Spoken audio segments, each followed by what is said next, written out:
Magandang gabi, Pilipinas. Bayan, welcome sa Malacanang. Ang mga panukalang magpapalakas sa binuong Independent Commission for Infrastructure o ICI.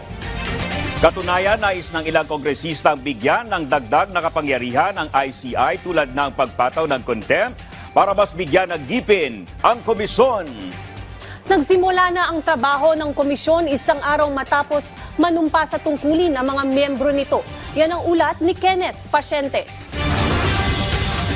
Bukas ang Malacanang sa panukalang bigyan ng contempt powers ang binuong Independent Commission for Infrastructure o ICI na mag-iimbestiga sa mga maanumalyang proyekto kontra baha. Sabi ni Palace Press Officer at Communications Undersecretary Claire Castro, bagaman hindi ito kailangan dahil isang fact-finding body ang komisyon, welcome anya ito kung sakaling matuloy.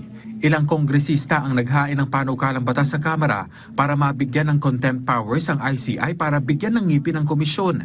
Titingnan din daw muna ng Pangulo ang nilalaman ng panukala bago desisyonan. Hindi po kinakailangan talaga po na magkaroon ng power na mag-punish dun sa mga taong hindi dadalo.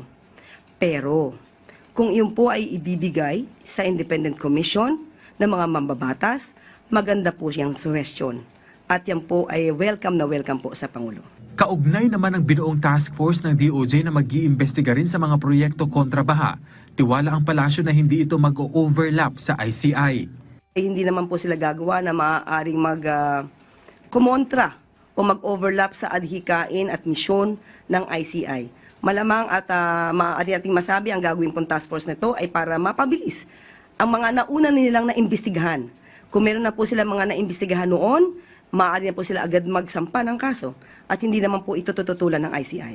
Huhugutin naman sa tanggapan ng Executive Secretary ang pondo para sa ICI. Tinatayang aabot sa 21 milyong piso ang kinakailangan para sa personal services o mga kawaning kinakailangan sa operasyon ng komisyon.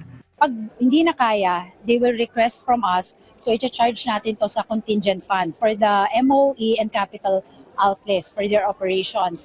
PS, we are already working on their structure, executive director, and then yung tatlo, and then syempre may tao sa baba.